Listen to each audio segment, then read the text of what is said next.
అండి, my name is ఆర్గుణవతి. Welcome to Shri Gauri వేక్ ట్యూషన్. రాపేటి చంద్రశేఖర్ యూట్యూబ్ ఛానల్కి స్వాగతం.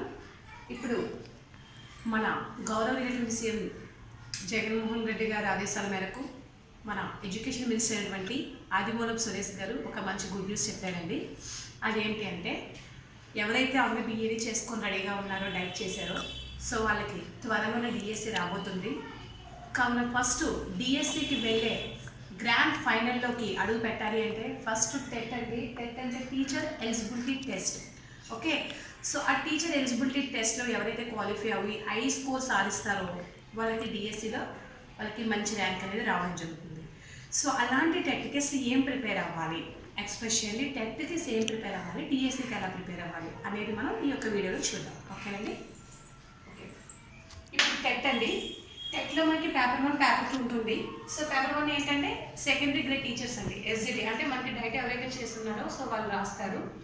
దానికి కూడా సేమ్ ఈ 3 అనేవి కామన్గా ఉంటాయండి. సో ఈ 3 అనేవి కామన్గా ఉంటాయి. బట్ ఇక్కడ ఇది కూడా ఉంటుంది, సో ఇది కూడా ఉంటుంది. బట్ ఇంకా కూడా వాళ్ళకి అడిషనల్గా వాళ్ళకి ఏంటంటే actually Telugu plus methodology and English plus methodology, psychology plus pedagogy and social content and social methodology, so maths content and maths methodology, science content and science methodology. So ఇవన్నీ కూడా మన ఎస్జిపి ఎవరైతే ప్రిపేర్ అవుతున్నారో సో వాళ్ళ paper 1లో ఉంటుంది. ఇప్పుడు especially నేను చెప్తుంది ఏంటంటే ఎస్ఏ అంటే స్కూల్ అసిస్టెంట్ వాళ్ళకండి. స్కూల్ అసిస్టెంట్ అంటే వీళ్ళు అప్ టు 6th క్లాస్ నుంచి 10th స్టాండర్డ్ వరకు డీల్ చేస్తారు. మనకి ఎవరైతే బీఎడ్ చేస్తున్నారో దాని క్వాలిఫికేషన్ ఏంటి అంటే బీఎడ్ చేసి ఉండాలండి. ఎస్పెషల్లీ బీఎడ్ చేసేవాళ్ళు సోషల్ అసిస్టెంట్, అదే సోషల్ వాళ్ళైతే సోషల్ అసిస్టెంట్కి, సైన్స్ వాళ్ళైతే సైన్స్కి, సో అట్లాగే మ్యాథ్స్ వాళ్ళైతే మ్యాథ్స్ సబ్జెక్ట్ మీద ప్రిపేర్ అవుతారు. బట్ ఎవరు ఏది చదివినప్పటికీ ఈ 3 కామన్గా ప్రిపరేషన్ చేయాల్సి ఉంటుందండి. ఫస్ట్ ఏంటంటే తెలుగు అండి. తెలుగు అంటే ఏ క్లాస్ నుంచి ఏ క్లాస్ వరకు చదవాలి, 3rd స్టాండర్డ్ నుంచి 10th స్టాండర్డ్ వరకు ఉన్నటువంటి టెక్స్ట్ బుక్స్, గవర్నమెంట్ తాలూకా టెక్స్ట్ బుక్స్ ఏవైతే ఉన్నాయో సో ఆ టెక్స్ట్ బుక్స్ అన్ని 3rd స్టాండర్డ్ నుంచి 10th క్లాస్ వరకు టెక్స్ట్ బుక్స్లో ప్రతి కంటెంట్ని చదివి గ్రామర్ పార్ట్ని బాగా ప్రాక్టీస్ చేయాలండి. ఓకేనా? ఎందుకంటే ఫస్ట్ తెలుగు ఎందుకంటే మన మదర్ టంగ్, అమ్మ భాష.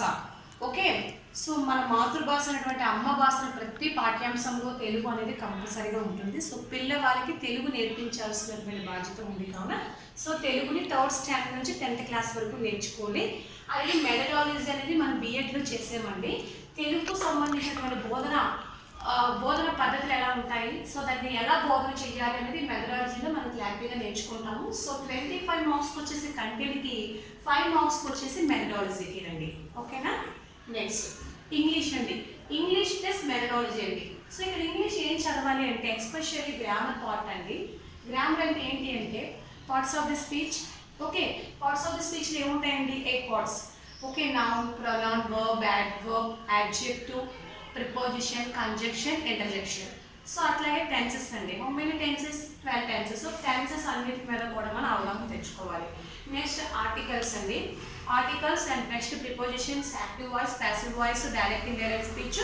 సో అట్లాగే మొత్తం మన ఇంగ్లీష్ గ్రామర్ అనేది పిల్లల యొక్క టెక్స్ట్ బుక్లో ఉన్నటువంటి గ్రామర్ని చక్కగా టెక్స్ట్ బుక్ బ్యాక్ సైడ్ ఉన్నటువంటి గ్రామర్ని అలాగే కంటెంట్ని ప్రిపేర్ అవుతాయి. అక్కడ మనకి ఒక 25 మార్క్స్ వచ్చే ఛాన్స్ ఉందండి. నెక్స్ట్ మెథడాలజీకి వచ్చేసరికి 5 మార్క్స్ అండి. ఈ మెథడాలజీ ఇది ఏంటి అంటే బీఎడ్లో మనం ఆల్రెడీ మెథడాలజీ ఇంగ్లీష్ స్పెసిఫిక్గా ఎవరైతే ఇంగ్లీష్ బీఎడ్లో ఎస్ఏ ఇంగ్లీష్ మీద చేస్తారో సో వాళ్ళ మెథడాలజీ బుక్ అంతా చదవాల్సి ఉంటుంది. సో అట్లాగే ఇక్కడ మెథడాలజీ కూడా సేమ్ అండి. తెలుగు ఎవరైతే ఎస్ఏకి తెలుగు ఎవరైతే ప్రిపేర్ అవుతున్నారో సో వాళ్ళ తాలూకు మెథడాలజీ అంటే ఇక్కడ కూడా చదవాల్సి ఉంటుంది.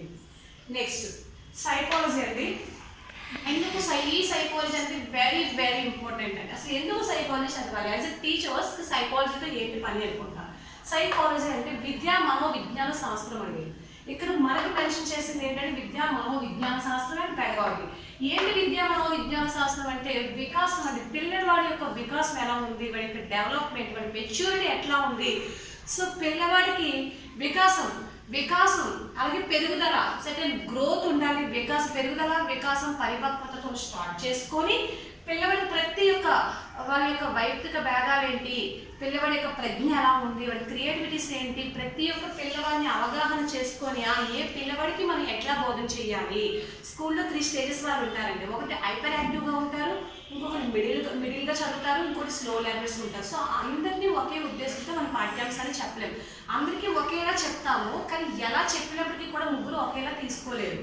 సో ముగ్గురిని మనం దృష్టిలో పెట్టుకొని రేపు ఎగ్జామ్ పేపర్ తయారు చేయడం కానీ ఏదైనా సరే ఎనీథింగ్, సో పిల్లవాడికి మనం ఎలా ట్రీట్ చేయాలి అనే విషయాన్ని మనకి సైకాలజీ అనే పాఠ్యాంశం తెలియజేస్తుంది.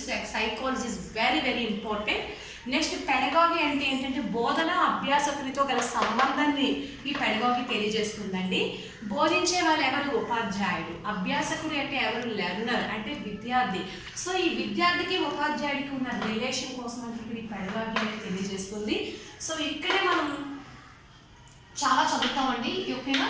సో ఈ 2 చదువుకోవడం వల్ల మనకి సైకాలజీ అదే విజ్ఞాన శాస్త్రం అంటే ఎక్స్పెషల్లీ పిల్లవాడికి ఉద్దేశించండి. పిల్లవాడు శైశవ దశలో ఎలా ఉంటాడు, ఓకే, పూర్వ బాల్య దశలో ఎలా ఉంటాడు, ఉత్తర బాల్య దశలో ఎలా ఉంటాడు, కౌమార దశలో పిల్లవాడు ఎలా ప్రవర్తిస్తాడు, వయోజన దశలో ఎలా ఉంటారు. సో ఇవన్నీ మనం చదువుకుంటూ వెళ్తాము. ఎంత సిలబస్ చదివితే మనకి ఇక్కడ 30 మార్క్స్ వస్తాయండి. ఇక్కడ పిల్లవాడిని మనం అర్థం చేసుకున్నట్లయితేనే డిఎస్సిలో పిల్లలకి చక్కగా మనం దాని తరగతి గదిలోకి మనం అభ్యసించడం ఎలా అనేది మనం ఈజీగా నేర్చుకోగలుగుతాము.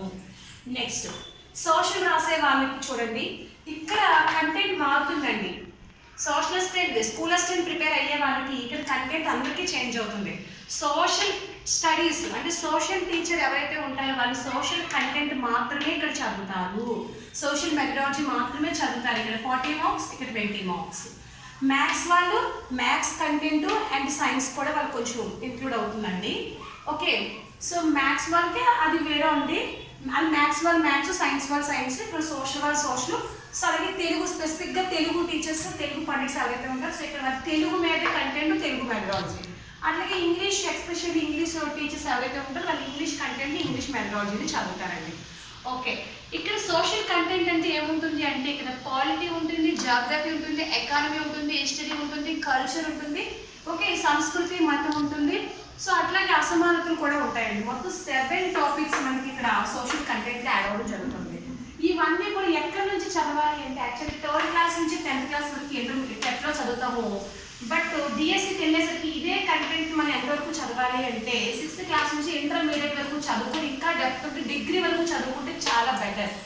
సో ఇక్కడ డిగ్రీ వరకు డెప్త్ చదువుకున్నట్లయితే మనకి చాలా యూజెస్ ఉంటాయి. మ్యాక్సిమం ఇంటర్ అండి, ఇంటర్తో లాస్ట్. బట్ ఏదైనా 6th క్లాస్ నుంచి ప్రతి టెక్స్ట్ బుక్స్ని కూడా మనం ఇక్కడ డిఎస్సికి వెళ్ళేసరికి మాత్రం చదువుకోవాలి, ఓకేనా. సో ఈ రకంగా టెట్ సిలబస్ అనేది ప్లాన్ చేసుకోండి. మన మై డియర్ లవ్లీ టీచర్స్ అందరూ కూడా రాబోయే టీచర్స్ అందరూ కూడా రేపు భావి భారత పౌరుల్ని తీర్చిదిద్దేటటువంటి బాధ్యత మన టీచర్స్ అందరి భుజస్కంధాలపైన ఉంది. కావున మనం ఏంటంటే ప్రతి సబ్జెక్ట్ని చాలా చక్కగా చదువుకొని క్లియర్గా చదువుకొని రాబోయే పిల్లల్ని మనం మంచిగా తీర్చిదిద్దాలి. ఎందుకంటే ఈ సమాజానికి ఈ యొక్క నూతన విద్యా విధానాన్ని ప్రారంభించబోతున్నారు మన గౌరవనీయ సీఎం గారు.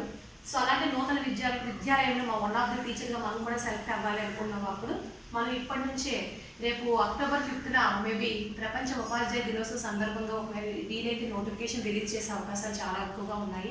వన్స్ ఆఫ్ నోటిఫికేషన్ వచ్చిందంటే ఎగ్జామ్ టైం అనేది చాలా తక్కువగా ఇస్తారు. 30 days 40 days అప్పుడు ఎగ్జామ్ కండక్ట్ చేస్తారు. అలాంటప్పుడు మనం గందరగోళానికి గురి కాకుండా ఇప్పటి నుంచే మనం ప్లాన్ చేసుకొని ప్రిపరేషన్ అనేది ఫస్ట్ ఏం చదవాలి అనేది తెలియాలండి. ఏది చదవాలో తెలిసిన తర్వాత దాని ఒక ప్రిపరేషన్ ప్లాన్ చేసుకొని మనం చదువుకోవాలి. అందులో ఎస్పెషల్లీ టెట్ సిలబస్ కానివ్వండి, డిఎస్సి కానీ చాలా లెంతీ సిలబస్ ఉంటుంది. అదే డిఎస్సికి వచ్చేసరికి మనకి విద్యా దృక్పథాలు అనే సబ్జెక్ట్ ఉంటుందండి. పర్స్పెక్టివ్ ఎడ్యుకేషన్ అంటే అసలు ఎడ్యుకేషన్ సిస్టమ్ అనేది ఎప్పటి నుంచి స్టార్ట్ అయింది, విద్య అంటే ఏంటి అసలు అనే డెఫినేషన్తో స్టార్ట్ చేసుకొని ఇంట్రడక్షన్తో స్టార్ట్ చేసుకొని విద్య ప్రాచీన కాలంలో ఎడ్యుకేషన్ సిస్టమ్ ఎలా ఉంది, మధ్యయుగంలో ఎలా ఉంది, ఇప్పుడు మోడర్న్ ఆధునిక యుగం అంటే బ్రిటిష్ వాళ్ళు వచ్చిన దగ్గర నుంచి మనకి ఆధునిక యుగం అండి, ఇది కొత్త యుగం. ఈ కొత్త యుగంలో మన ఈ విద్య ఎలా ఉంది, ప్రెజెంట్ స్వాతంత్రం వచ్చిన తర్వాత ఇప్పుడు ఎడ్యుకేషన్ సిస్టమ్ ఎలా ఉంది, ఫ్యూచర్ ఇంకా ఎలా ఉంటే బాగుంటుందని యాజ్ ఎ ఉపాధ్యాయులుగా మనం అవన్నీ తెలుసుకొని మనం మంచి మంచి అడ్వైజెస్ కూడా ఇవ్వగలుగుతాము. కావున పర్స్పెక్టివ్ ఎడ్యుకేషన్ కూడా రేపు డిఎస్సిలో మనం చదవాల్సి ఉంటుంది. అలాగే ఇక్కడ సైకాలజీ అండ్ మనోవిజ్ఞాన శాస్త్రం చదివితే డిఎస్సికి వచ్చేసరికి ఇదే సబ్జెక్ట్ మనం తరగతి గదికి పిల్లవాడికి పాఠం చెప్పేటప్పుడు మనం ఎట్లా అన్వయించుకోవాలి అనేది అక్కడ మనకు అర్థమవుతుందండి. సో ఆ రేంజ్లో చదువుతాం డిఎస్సికి. Next GK and current affairs చదువుతామండి. తర్వాత సోషల్ కంటెంట్ వాళ్ళు ఎస్పెషల్లీ టెట్కి మనం 10th వరకు స్టాండ్ వరకు చదువుకున్నట్లయినా డిఎస్సికి వచ్చేసరికి ఇంటర్మీడియట్ లెవెల్లో మనం మొత్తం పాలిటీ, హిస్టరీ, జాగ్రఫీ, ఎకానమీ మొత్తం ఇవన్నీ కూడా ఇంటర్మీడియట్ డెప్త్ చదవాలి. ఇంకా వీలైతే డిగ్రీ వరకు చదువుకుంటే ఇంకా బెటర్. బట్ ఏదేమైనా కూడా టెక్స్ట్ బుక్స్ మాత్రం కంపల్సరిగా టెక్స్ట్ బుక్లో ప్రతి లైన్ చదువుకోవాలండి. So social content. సో అట్లాగే మెథడాలజీ అంటే మనకి డిఎడ్ అండ్ బిఎడ్ మెథడాలజీ మనం డిఎడ్ చేసాము. సో అట్లాగే బిఎడ్ చేసాం కదా. సో డిఎడ్ చేసిన వాళ్ళ యొక్క మెథడాలజీ బుక్స్, బిఎడ్ చేసిన వాళ్ళ మెథడాలజీ బుక్స్ రెండు కోయిన్సైడ్ చేసుకుని రెండు చదువుకుంటే మనకి ఇక్కడ 10కి 20 మార్క్స్ అనేది ఉంటాయండి. సో ఈ 10కి ఎవరికైతే మార్క్స్ వస్తాయో, హై స్కోర్ వస్తుందో వాళ్ళకి డిఎస్సిలో వెయిటేజ్ అనేది ఇస్తారు. ఇక్కడ మనకి 150 మార్క్స్ ఉంటుందండి. టోటల్ పేపర్ ఎంత అంటే 150 మార్క్స్. ఈ 150 మార్క్స్ మనకి ఈ రకంగా డివైడ్ చేశారు. ఈ 30, 30, 30, 40, 20 ఓకేనండి. ఈ 150 మార్క్స్కి క్వాలిఫై మార్క్ కూడా ఉంటుంది. ఎస్సీ ఎస్టీకి అయితే ఇంత, బీసీకి ఇంత, ఓసీకి ఇంత అంటే. సో ఏది ఎవరు కూడా మనం క్వాలిఫై కదండి. హై స్కోర్ ఎవరైతే గెయిన్ చేస్తామో ఈ హై స్కోర్ని బట్టి మనం డిఎస్సికి ముందడుగు వేయడానికి బాగుంటుంది. ఎందుకంటే డిఎస్సిలో టాప్ ర్యాంక్ని, డిఎస్సి అంటే ఆంధ్ర సివిల్స్ అండి, ఒక సివిల్స్ కొట్టినట్టే, ఓకే, ఒక యుద్ధం గెలిచినట్టే. సో అట్లాంటి పోటీలో మనం ముందుండాలైతే ఇప్పటి నుంచి ప్లాన్ చేసుకొని ఈ యొక్క సిలబస్లో అసలు ఇంకా ఇందులో చాలా టాపిక్స్ ఉంటాయండి. సో ఆ టాపిక్స్ అన్ని మనం ఒక దగ్గర చేర్చుకొని తెలుగు అంటే కవులు, రచయితలు, గ్రంథాలు, ఓకే, ఇవన్నీ మనం ఒక దగ్గర పెట్టుకొని ఇక్కడ చాలా గ్రామర్ పార్ట్ ఉంటుందండి. తెలుగు వ్యాకరణం అంటే ఇక్కడ సందులు, సమాసాలు, ఓకే, మొత్తం చాలా ఉంటాయి, అలంకారాలు, ఇవన్నీ కూడా ప్రక్రియలు మొత్తం చాలా ఉంటాయి. ఇవన్నీ నోట్ చేసుకొని నీట్గా చదువుకోవాలి. చాలా హెవీ సిలబస్ అండి. ఒక హెవీ సిలబస్ అంతా కూడా మనం ప్లాన్ చేసుకొని చదువుకోకపోతే ఇప్పటి నుంచి చాలా ఇబ్బంది పడతాము. ఇప్పటి నుంచి కూడా నోటిఫికేషన్ అనేది ఒక 10 డేస్లో రాబోతుంది. కాబట్టి ఇప్పటి నుంచి కూడా ప్లాన్ చేసుకొని ఈ ఎప్పటి నుంచో ఎదురు చూస్తున్నటువంటి మన బిఎడ్ వాళ్ళు అందరూ కూడా చక్కగా ఈ ఛాత్రోపాధ్యాయులు అందరూ కూడా రేపు 2021లో చక్కగా ఒక మంచి ఉపాధ్యాయునిగా మీ యొక్క స్థానాన్ని చక్కగా చేసుకొని పిల్లలందరికీ కూడా మంచి విద్యాబుద్ధులు నేర్పించు, భావి భారత పౌరులు నిర్మించి ఈ నవ సమాజాన్ని, ఒక కొత్త సమాజాన్ని మనం నిర్మించి పిల్లలందరినీ కూడా ఈ సొసైటీకి ఉపయోగపడేలాగా తీర్చిదిద్దే బాధ్యత మనకి ఇస్తారు. కాబట్టి ఆ భగవంతుడి యొక్క బ్లెస్సింగ్స్తో మనం అందరం కూడా ముందుకు వెళ్దామండి. టీచర్స్ అందరికీ కూడా ఎవరైతే ప్రిపేర్ అవుతున్నారో బిఎడ్ టీచర్స్ అందరికీ కూడా ఆల్ ది బెస్ట్ అండి. థ్యాంక్ యూ అండి. Thank you so much. మన యూట్యూబ్ ఛానల్లో లేటెస్ట్గా ఎలాంటి న్యూస్ అయినా సరే చక్కగా మన యూట్యూబ్ ఛానల్కి వస్తూ ఉంటాయి. సో మీకు నచ్చినట్లయితే ఓకేనా, ఇక లైక్ చేయండి. ఓకే అండి, థ్యాంక్ యూ అండి. అలాగే సబ్స్క్రైబ్ చేసుకుంటే నేను ప్రతిదీ ఇలా నోటిఫికేషన్ రూపంలో మనకి బెల్ ఐకాన్ క్లిక్ చేసినట్లయితే ఎవ్రీ మనం చేసేటటువంటి ఛానల్లో ప్రతిదీ కూడా మీకు డైరెక్ట్గా మీకు వస్తాయండి. ఓకే, థ్యాంక్ యూ అండి. Thank you so much.